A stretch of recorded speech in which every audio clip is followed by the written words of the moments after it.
Queria falar sobre altares, ou altar, só há... O altar, os altares aparecem nomeadamente no Antigo Testamento e posteriormente no Novo Testamento o altar, e eu vou tirar a pastilha, passa.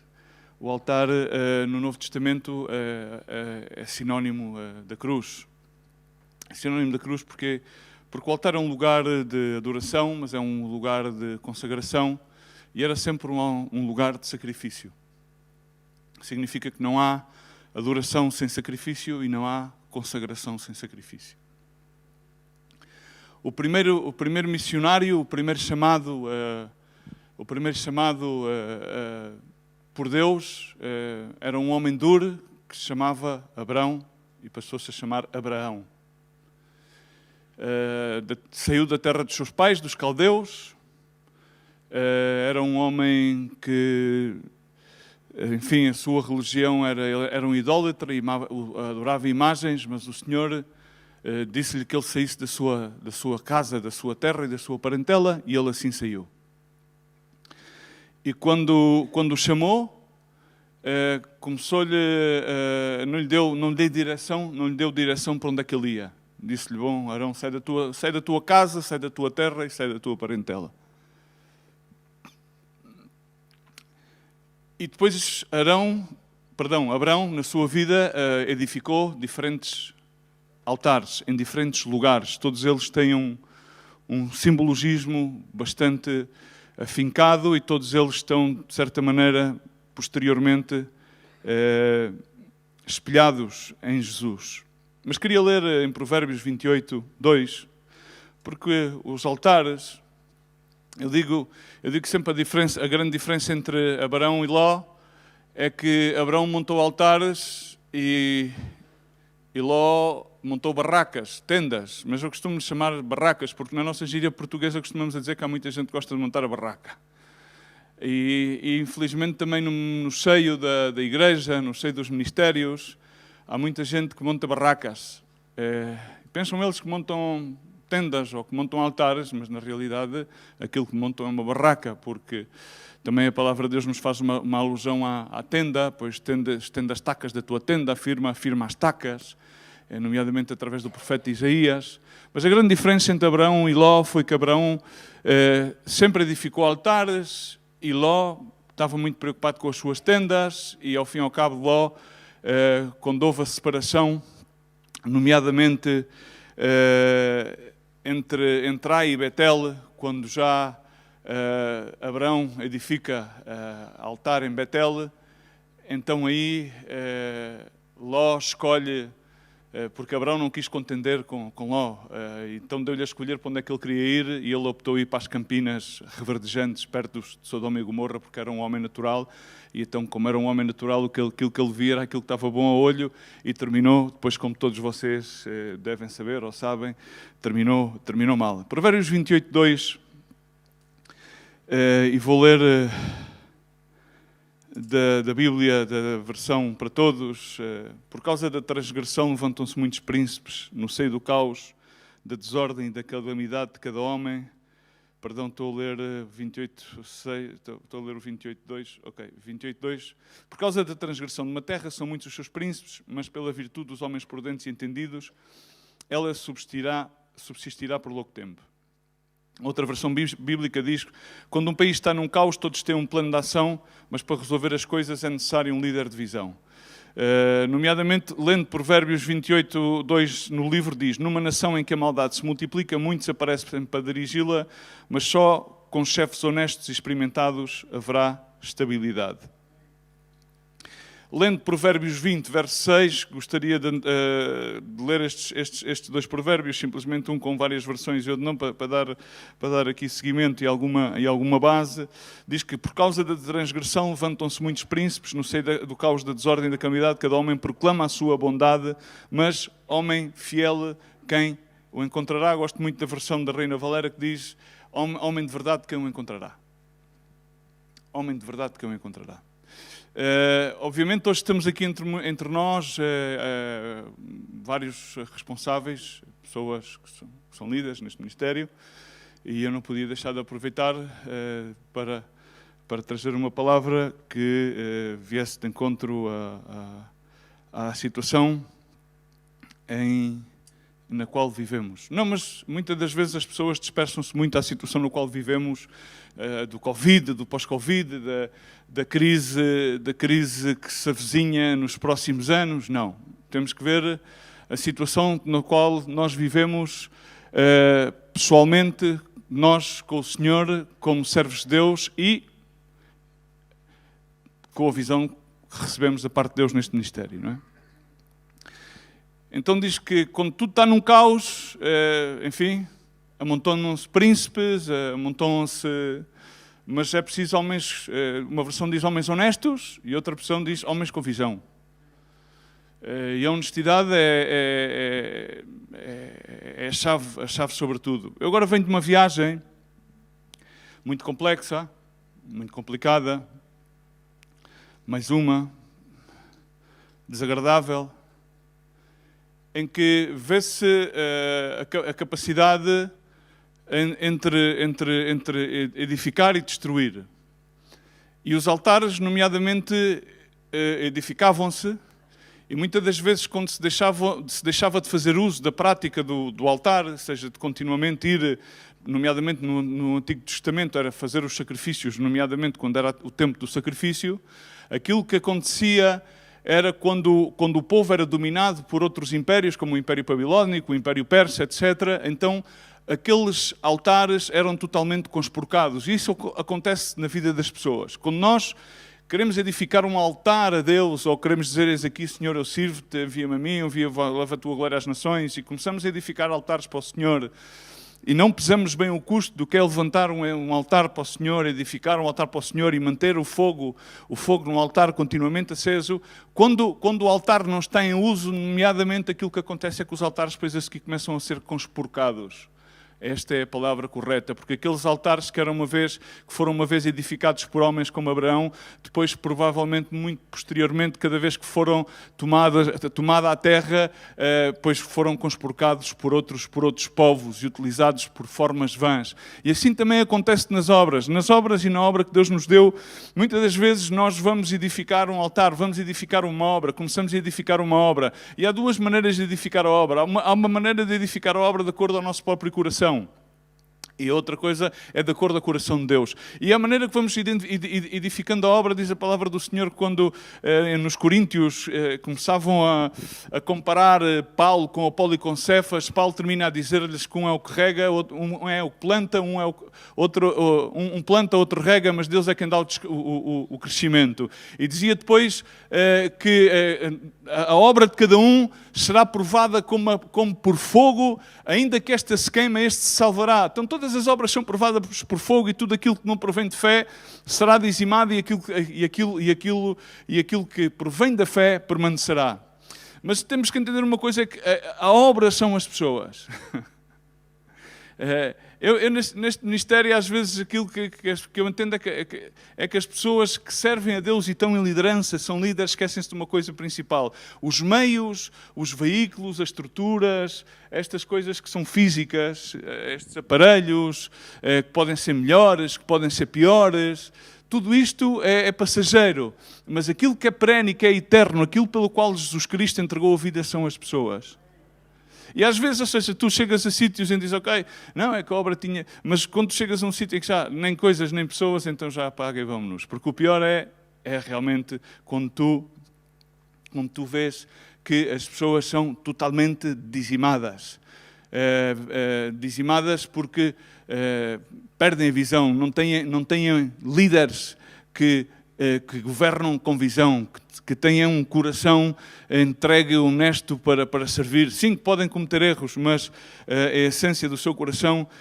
E faz-me recordar os tempos do sacerdote Eli. Ou seja, Eli era um homem que tinha visão, e era um homem que ao princípio o homem tinha o querer e tinha o fazer, mas depois a seguir começou-se a turbar a sua visão, e diz que naquele tempo parecia, não havia visão, era tomada em grande estima a palavra de Deus porque não havia revelação. Os filhos do sacerdote Eli comiam do sacrificado, ou seja, iam aquilo que era proveniente do altar, eles deitavam-se com prostitutas, faziam tudo e mais alguma coisa.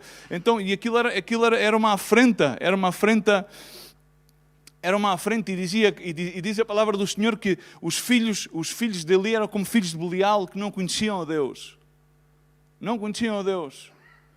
E que triste é que haja nos vejamos um dia nesta condição, que os nossos próprios filhos, tendo nossa vida a Deus, não conheçam a Deus. Não conheçam a Deus. Não lhe deem a glória a Deus. E Samuel foi colocado aí por Ana. Conhecem, não é a história? E Samuel estava a servia a Eli, um homem que estava aí no santuário, pelos anos, estava aí, já praticamente cego, e ele diz que começou a ouvir uma voz. Começava a ouvir uma voz, ele não discernia o que era, mas diz a palavra de Deus detalhantemente que Samuel não conhecia o Senhor, nem a palavra do Senhor ainda lhe tinha sido revelada. Ou seja, o problema está aqui é quando tu tens, por exemplo, líderes que não podem revelar a palavra de Deus, pois tu tens pessoas que, como Samuel foi consagrado a Deus desde pequeno. Amém? Foi consagrado, ou seja, Ana disse, bom Senhor, se tu me dás, eu consagro-te a Deus, e recebeu aquela promessa e consagrou-o a Deus, e ele foi logo, desde pequeno, foi logo consagrado, tanto que foi logo para servir ao sacerdote. E muitas das vezes entregamos os nossos filhos nas mãos de pessoas como Eli, não conhecem a Deus.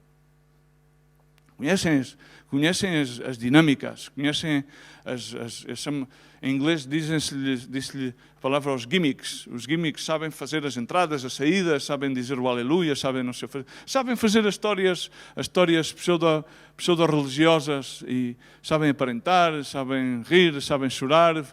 Como dizem os sevilhanos, até conseguem fazer chorar uma fotografia.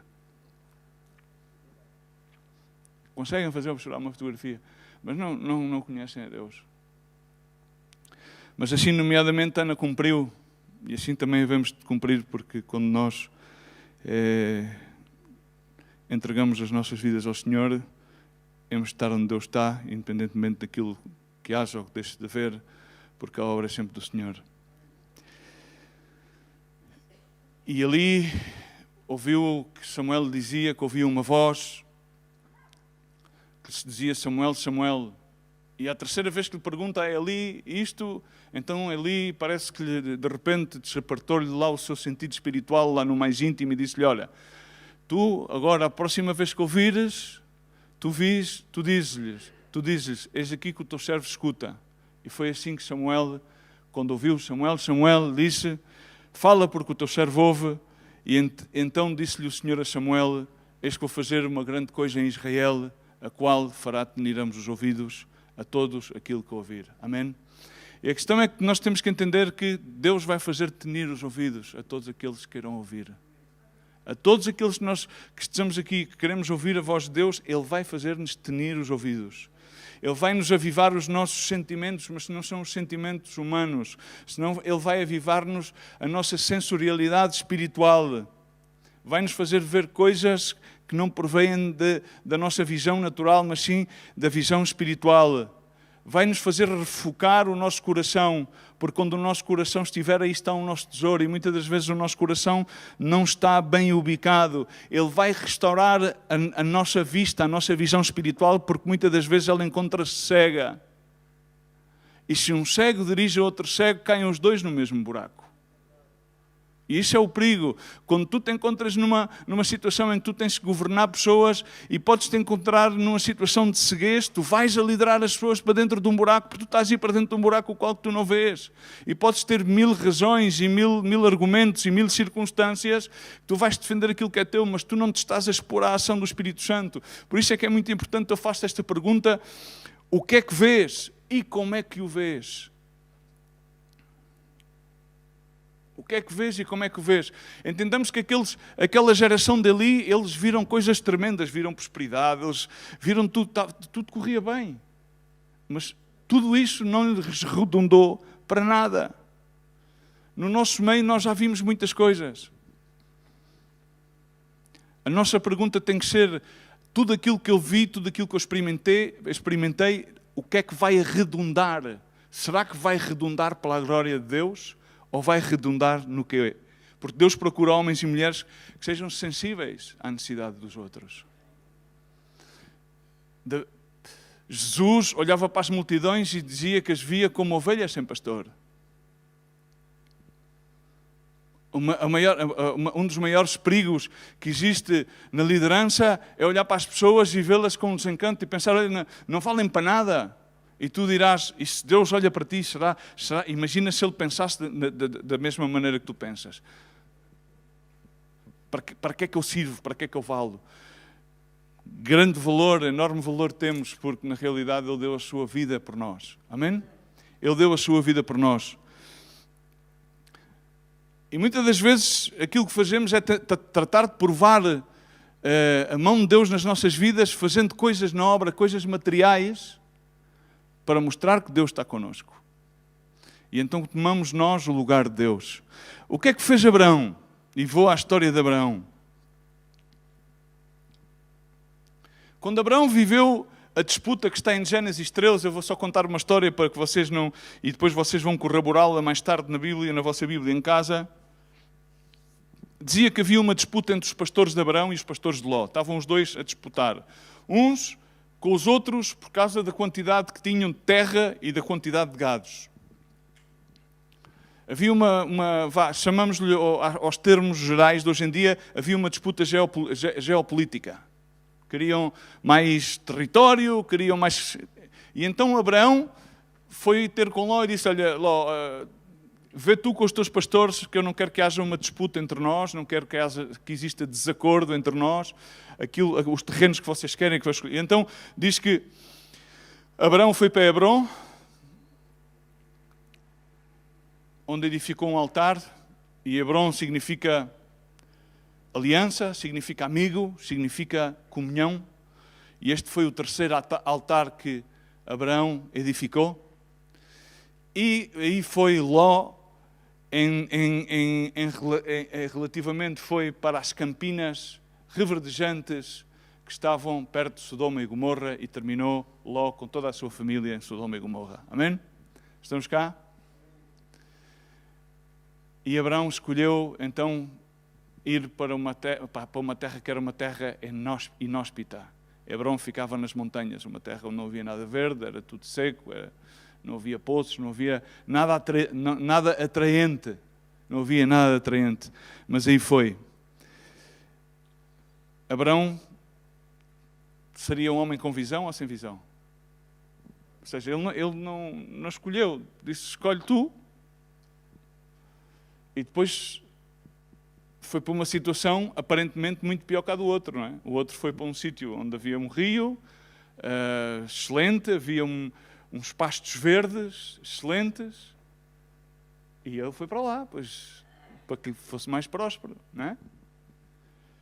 Ao olho natural, a escolha de Ló fazia muito mais sentido. Mas não foi bem assim. Ele terminou a ser puxado para Sodoma e Gomorra, enquanto Abraão foi para um lugar inóspito e aí edificou então esse altar, isto nomeadamente em Gênesis capítulo 13, versos 14 ao 18. Mas este é o terceiro altar que ele começa por edificar. O primeiro foi em Siquém, nomeadamente está em Gênesis capítulo 12, verso 6 ao 7. Siquém significa, a palavra Siquém tem o sinónimo de ombro e significa revelação. Siquém é aquele lugar onde nós quase sempre, ao princípio da nossa vida, e ao princípio muitas vezes porque altar tem que ver com matrimónio, quando nós começamos a edificar um matrimónio, começamos a edificar um ministério, começamos a edificar uma família, sempre vamos com algum tipo de força humana, não é? Vamos com a nossa capacidade e temos muito boas intenções, temos muitos projetos, temos muitas coisas por diante, não é? Então, vamos o ombro, e o ombro é um bocadinho o sinónimo da força humana. Até que, nomeadamente, a força humana chega a ter a revelação de Deus. E foi o que aconteceu com Abraão, quando ele teve a revelação de Deus. E nessa revelação nós então começamos a aprender uma coisa. Afinal, eu não dependo tanto da minha força, mas eu dependo mais da palavra de Deus. Não, nem só de pão viverá o homem, senão toda a palavra que procede da boca de Deus. E é bom que no matrimónio nós aprendamos a depender de Deus. E é bom que no ministério nós dependamos de Deus, não dependamos só da nossa experiência, não dependamos só daquilo que já vimos, daquilo que, enfim, que já temos conhecimento, mas sim da revelação oportuna que Deus tem para aquele momento e para aquela situação. A dependência de Deus aprende-se sempre nos lugares inóspitos, nunca é no lugar dos pastos reverdejantes e tranquilos, mas é quase sempre no vale da sombra e da morte. Aí aprendemos a ter a dependência de Deus, porque já não nos resta mais nada. Resta-nos simplesmente agarrar-nos a Deus, orar, e já nem temos argumentos nem sequer para nos queixarmos. Nem sequer para, enfim, para nos compararmos. E aí ficamos entregues à dependência total de Deus. É no sítio inóspito. Aí o nosso ombro decai. Aí a anca de Jacó fica quebrada e transforma-se em Israel. Passa de aldrabão a príncipe. Que transformação tão grande. Hã? O suplantador, o enganador, o aldrabão, de repente, com um toque de Deus, passou a príncipe. E por aí foi Abraão. E Abraão chegou a Ai. E entre Ai é uma coisa muito engraçada, porque Ai significa monte de ruínas. Diz, sabe como é aquela canção? Ai, ai, ai. Os mexicanos dizem muito ai, ai, ai. Ai, ai, ai, ai, ai, ai, ai. Por isso é que eles celebram os dias dos mortos. Ai, ai. E às vezes a gente na vida diz ai, ai, ai, ai. Dizem-se aqui em Portugal, diz ai, valha-me Deus. Outros dizem ai, Virgem Santíssima, adorada. Ai, ai, este monte de ruínas. E foi quando ele saiu de Ai, direção a Betel, foi quando ele deixou para trás certas determinadas. E nós, nomeadamente, temos de deixar para trás muitas coisas, muitos conceitos, muitas experiências, enfim, muitas coisas que nos entropeçam. A única coisa que faz é que tenhamos na nossa vida um monte de ruínas, um monte de recordações que não nos servem nem sequer para pisar sobre elas. E quando ele deixou Ai, caminha Betel, aí entre meio de Ai e Betel, ele edifica o altar, Betel. E Betel é casa de Deus. Casa de Deus. Casa de Deus é o lugar da nossa consagração, é o lugar onde nós já dizemos, encontrei a minha morada.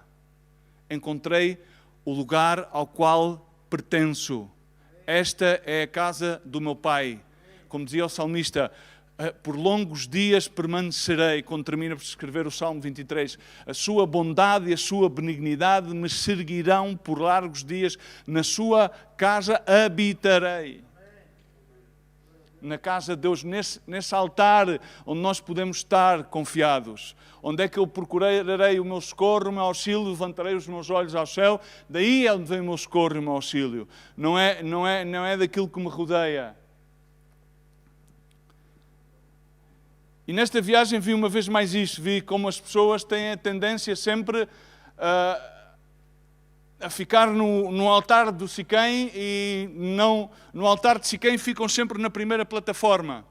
E isso é a plataforma onde nunca chegamos à maturidade da revelação com Deus.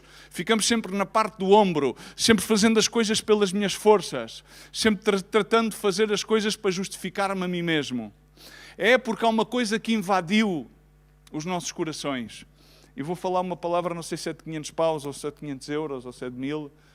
Não sei se vocês estão familiarizados com a palavra hedonismo. Sabem o que é o hedonismo? O hedonismo é uma filosofia sirenaica. A palavra hedonismo significa buscar o prazer imediato. E o hedonismo, hoje em dia, tomou conta das almas das pessoas, principalmente dentro dos ministérios cristãos. Estão cá? Significa que as pessoas e os líderes fazem as coisas para buscar a sua própria gratificação. Não fazem as coisas para estabelecer o reino de Deus e a sua justiça e para fazer com que o reino das trevas retroceda. Seja feito assim na terra como no céu. Significa que venha a nós o teu reino e seja feito assim na terra como no céu. Na medida em que o reino dos céus se estabelece, o reino das trevas se afasta. Mas muitas das vezes as pessoas fazem-no com o seu ombro para significar, isto fui eu que fiz. Que bonito. Gostas da obra a qual... Que bonito, olha, vês? Eu sou... Sabes quem é que eu sou? Sabes quem sou eu? Eu não trouxe o crachá, eu sou o fulano de tal. Tá? E isso é nada mais nem nada menos manifesta o hedonismo ministerial. Vamos chamar-lhe o hedonismo ministerial. E é isso que reina hoje em dia, é o hedonismo. Fazem as coisas para prevalecer os seus próprios interesses, para prevalecer a sua própria agenda e para terem a sua autossatisfação, porque não se conseguem satisfazer com os altares que Deus quer que nós levantemos. Então levantam um altar ao seu próprio ego.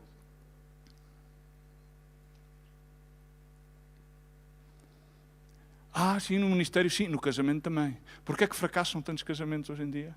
Porque cada um levanta o altar ao seu próprio ego.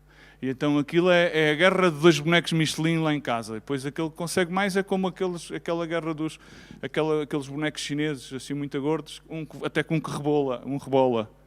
E sai um fora e fica o outro que é o que ganha. Quando se entra nessa plataforma, há sempre um que prevalece e o outro não prevalece. Então temos que aprender que saiamos de Hebron com revelação, para que depois deixemos as ruínas de Ai e cheguemos à casa de Deus e edificamos continuamente, passando depois a Hebron. E Hebron é aquilo que vocês hoje, ao fim e ao cabo, que vocês que vão aqui publicamente levar a cabo a cerimónia das alianças. E pergunto-vos qual é a vossa visão, aos que se casam, pergunto-vos qual é a visão daqueles que governam o povo, como ministros do Evangelho, da Nova Aliança. Porque Hebron é significado de aliança, de compromisso, de confederação, mas a tradução literal é de amigo. Jesus Cristo disse aos seus discípulos, já não vos chamo servos, mas sim amigos, porque o Senhor guarda segredos dos seus servos, mas, no entanto, revela tudo aos seus amigos. E amigo... Ele disse, sois verdadeiramente meus amigos se fazeis aquilo que eu vos digo. E o verdadeiro amigo é aquele que dá a vida pelo seu amigo. Amém? Estes são estándares altíssimos, que são possíveis alcançar. Irmão, mas isso é impossível. Não, é possível alcançar mediante sempre o Senhor Jesus, porque Ele já o alcançou por nós. Só temos que ver que Jesus Cristo consumou todas as suas coisas nele. Agora, há uma coisa, neste altar de Hebron, edifiquemos um Hebron bem sustentado. Um compromisso que tem todos os seus alicerces. Não nos voltemos, como diz a palavra de Deus em Isaías, em que todos os seus atalaias são cegos, são como cães mudos, não podem ladrar, deitados sonham e gostam de dormir, são cães golosos, nunca se podem fartar, são pastores que nada compreendem, todos eles se tornam para o seu caminho, cada um para a sua própria ganância, todos sem exceção. Aqueles que governam hoje em dia muitas das vezes encontram-se assim. Atalaias cegos, não veem, não enxergam nem um palmo à frente do olho. Há uma coisa que dizem, é o Covid, é isto, é o outro. Sim, o Senhor, o reino de Deus e as coisas. Mas aquilo que tu palpas é simplesmente aquilo que tu tens à frente dos teus olhos. Então se calhar simplesmente fez um bocadinho mais com faróis de nevoeiros. Mas se o Senhor é quem está na equação, temos que ver um bocadinho muito mais além. No outro dia falava com um irmão, só me falava dos tempos. Ele disse, se me falas dos tempos, se tu és profeta acerca dos tempos, não sei, diz-me lá dos tempos. Olha, eu teologicamente vou dizer uma coisa. Eu não sou também profeta acerca dos tempos e nenhum profeta, para além de Daniel, que foi aquele e não deu tempos exatos, porque ele disse, e a seu tempo Deus revelará no seu tempo. Até o próprio Jesus disse, olha, vocês não vos preocupeis acerca dos tempos, porque tal coisa concerne a meu Pai, que esse seu tempo mostrará. E eles estavam preocupados com a sua agenda, ou seja, aqueles que estavam à espera e ficaram ali no cenáculo, à espera no aposento alto, à espera do derramamento do Espírito Santo, na realidade a agenda deles, no fundo do coração deles, sabes o que é que estava? O que eles queriam era de volta ao poder a Israel, era uma agenda política. Estamos cá. Sim, eles estavam impactados com a mensagem de Jesus, mas no fundo do seu âmago, aquilo que eles queriam era uma agenda política. Muitas pessoas estão no ministério, mas no fundo do seu âmago, depois a seguir tem aquela agenda política, familiar, enfim, religiosa. E aí é que temos que destoar, porque não podemos ter tal agenda. A agenda tem que ser a agenda de Jesus. Amém? Porque senão o que é que acontece? Vamos ficando cegos, pois cada um é para si, para o seu estômago, comer e beber, ala. Vamos comer e beber e inchar, tudo a viver bem, não há problema nenhum. Pois, e fazemos a obra de Deus a seguir, indolentemente. Jeremias dizia, daqueles pastores que dispersam as ovelhas do meu pasto, diz o Senhor. Portanto, assim diz o Senhor Deus de Israel acerca dos pastores que apacentam o meu povo, vós dispersaste as minhas ovelhas e as afugentastes, e não as visitastes. Eis que visitarei sobre vós a maldade das vossas ações, diz o Senhor. Alguns dizem, porque é que isto me veio? Não sei porque é que isto veio. Pois vê bem aquilo que tu semeastes. Porque, como diz a palavra do Senhor, o homem faz, não é do homem fazer o seu caminho, senão o homem faz o caminho, mas o Senhor endireita-lhe os seus passos. Diz a palavra de Deus em Jeremias. Estamos cá. Há pessoas que dizem, isto de repente me sobreveio. Isto de repente não te sobreveio. Tu já tiveste, foi muitos anos a semear. Com a mesma medida com que tu tiveste a julgar aos outros, agora o Senhor veio e julgou-te, deu-te cavar em frente. Tu levaste com a tua própria vara, não foi o Senhor que te fez nada. É a tua vara com que tiveste a dar a vara nos outros, agora a vara fez-te assim. Pá! E levaste com... e ficaste surpreso. Não, ou seja, foi aquilo que tu tiveste a semear. O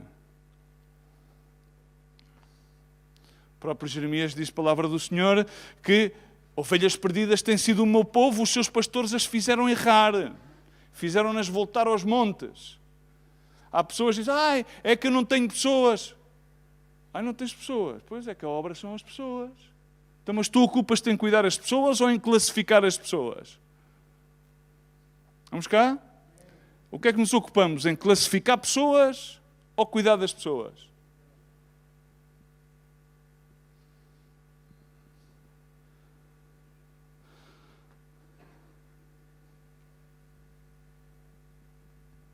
Em Ezequiel diz, portanto, ao pastores ouvi a palavra do Senhor, assim diz o Senhor Deus, eis que eu estou contra os pastores.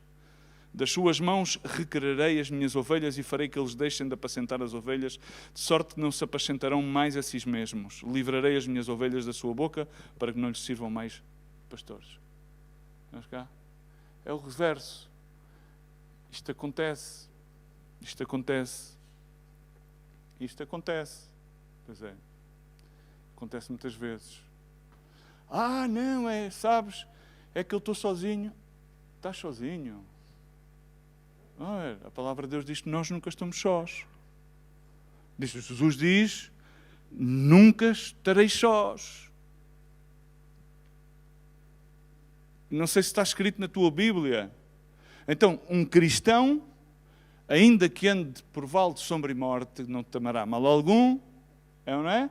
E nunca estará só. Porquê?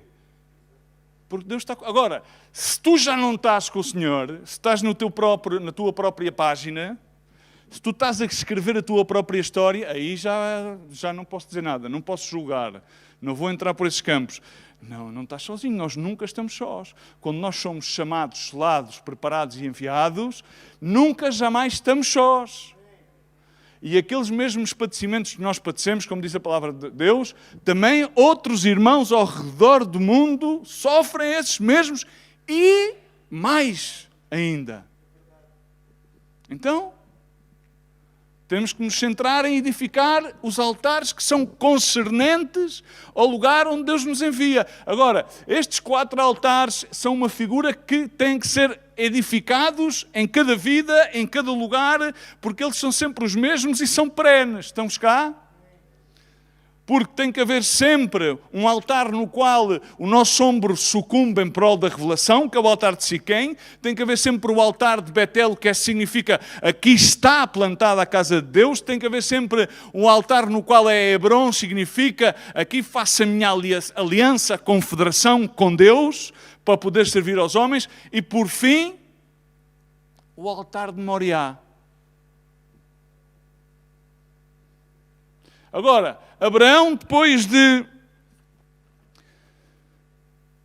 ter, enfim, não vamos recorrer a toda a história, sabemos a história da escrava, sabemos a história toda, lá do filho, não vamos por aí. Meteram os pés para as mãos, apresuraram-se, enfim. Mas o Senhor deu-lhe o filho da promessa, foi ou não foi? Isaac.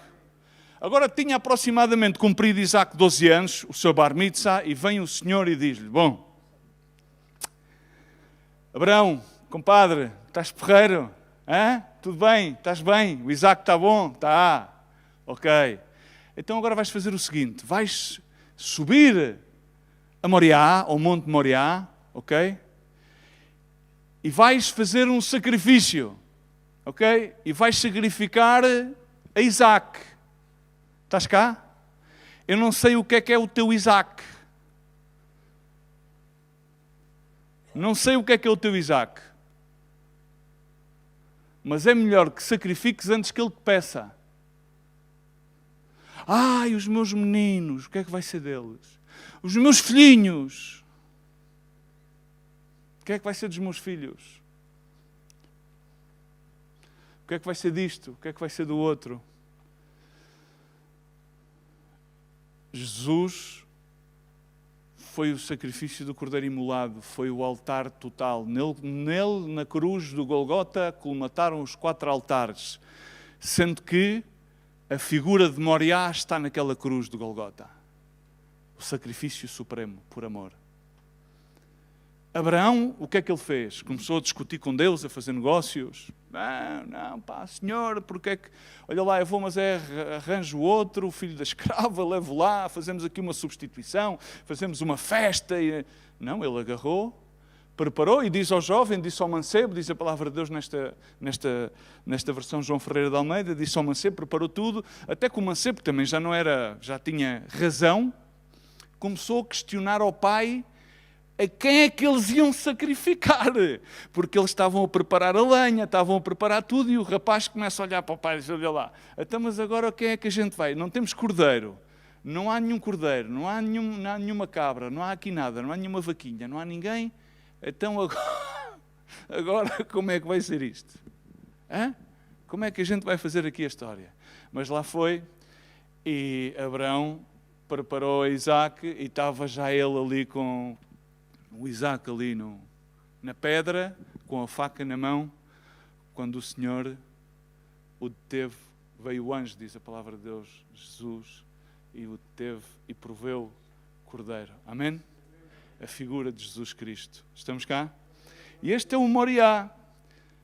E quando tu continuamente foges de Moriá, não há maneira de fugir.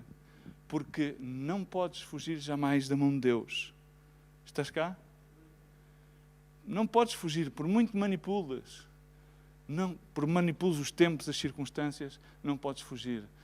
E num casamento não se pode fugir ao altar de Moriá. O altar de Moriá está lá sempre. Sem sacrifício, não há nada na vida. Nada. Sem sacrifício não há nada. E sem sacrifício não há nada no Senhor. Mas a palavra de Deus diz em Hebreus que um sacrifício foi feito de uma vez por todas.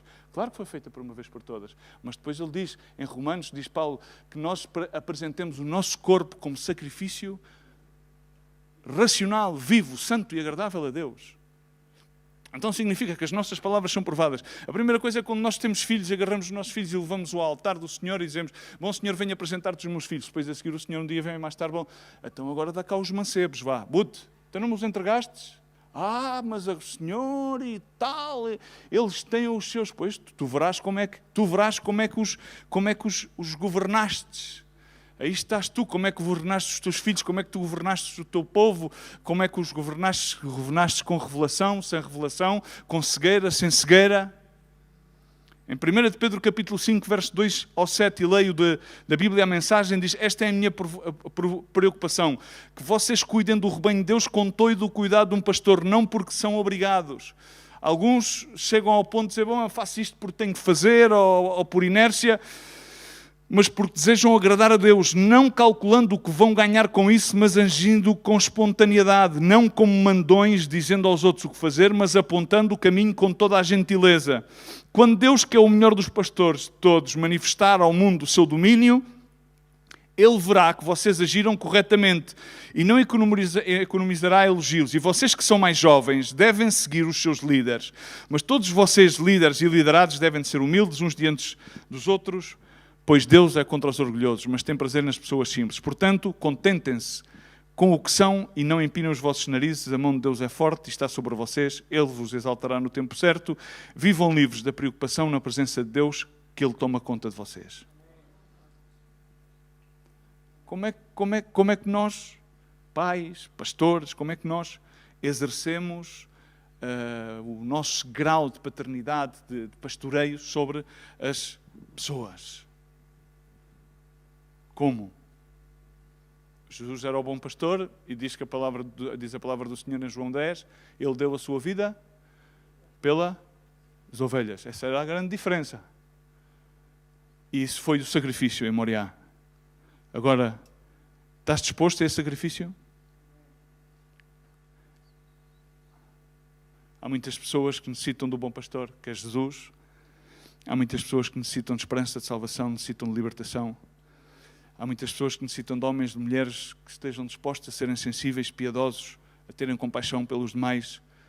Há muitas pessoas que necessitam que existam homens e mulheres que edifiquem os altares de Deus e não edifiquem os seus próprios altares. Pessoas que escutem o chamado como escutou Samuel, que independentemente dos anos que levem no ministério, tenham a honestidade de reconhecer como Samuel. Samuel estava no ministério, mas não conhecia o Deus do ministério. E tenham a coragem de dizer, fala porque o teu servo escuta. Hoje podes pedir ao Senhor que te fale. Hoje podes pedir ao Senhor e podes também reconhecer a tua iniquidade. E podes dizer ao Senhor, dá-me a tua promessa. Há uma promessa de Deus que Ele dará. Diz, darei-vos pastores segundo o meu coração, os quais vos apacentarão com ciência e com inteligência. É uma promessa de Deus para ti e para mim. Mas também diz a palavra do Senhor. Assim diz o Senhor, voltem-se para mim, enquanto ainda há tempo. Entreguem-se a mim de todo o vosso coração. Venham, chorem, jejuem e lamentem. O arrependimento deve rasgar deve rasgar os corações e não apenas as suas vestes. Voltem-se para o Senhor, o vosso Deus, pois Ele tem muito amor, muita misericórdia. Ele demora para perder a paciência. Ele é cheio de amor e não tem qualquer desejo de vos punir. As pessoas às vezes veem a Deus como um Deus que quer castigar. Às vezes há filhos que têm, jovens que têm problemas com relação com Deus porque os seus pais continuamente lhes batiam, lhes castigavam e faziam, acontecia. Então essa é a imagem que têm de Deus. Mas é tempo que possamos voltarmos a Deus dessa maneira. Diz também em Joel 2,17, aqueles que são ministros de Deus. Os sacerdotes e os ministros ficarão entre o povo e o altar. Eles chorarão e orarão. Senhor, poupa o teu povo e não deixes que as nações pagãs dominem, porque este povo pertence ao Senhor. Não deixes que os povos pagãos zombem deste teu povo. Que bom és que tenhas essa carga no teu coração. Volto a dizer, venho desta viagem uma vez mais, depois de ver uma sombra, mas sobre todas as coisas uma sombra de pessoas que se perderam, uma obra que se destrói porque Roma e Pavia não se constrói num dia, mas aquilo que demora anos a construir destrói-se rapidamente. Destrói-se rapidamente, porque há falta de líderes com visão, cheios do Espírito Santo, queiram edificar altar, que queiram viver no Moriá, pois é muito simples destruir. Todos somos desgarrados como ovelhas, mas agora temos voltado a Jesus, o pastor e o bispo das nossas almas, diz a palavra do Senhor. Eu queria convidar os irmãos do louvor que subissem e que nós pudéssemos fechar os nossos olhos e que de coração pudéssemos pedir a Deus graça para edificar altar agradável a Deus, altar onde nós tenhamos revelação, altar no qual edifiquemos casa de Deus, altar de aliança, de amizade, de comunhão e altar de sacrifício, onde nós possamos adorar, consagrar-nos a Deus continuamente, para que assim possamos ser uma porta onde muitos possam entrar e conhecer a Jesus, o nosso Senhor, o nosso Rei, o nosso Salvador, e possam conhecer a verdadeira vida. Pai, no nome de Jesus, a obra é Tua, Espírito Santo, és Tu quem fazes a obra no nosso meio. És Tu quem também edificas, Senhor. Nós edificamos em vão se não edificas Tu conosco. Queremos edificar segundo os preceitos da Tua palavra, Senhor. Observar as sendas antigas e nelas caminhar, Senhor.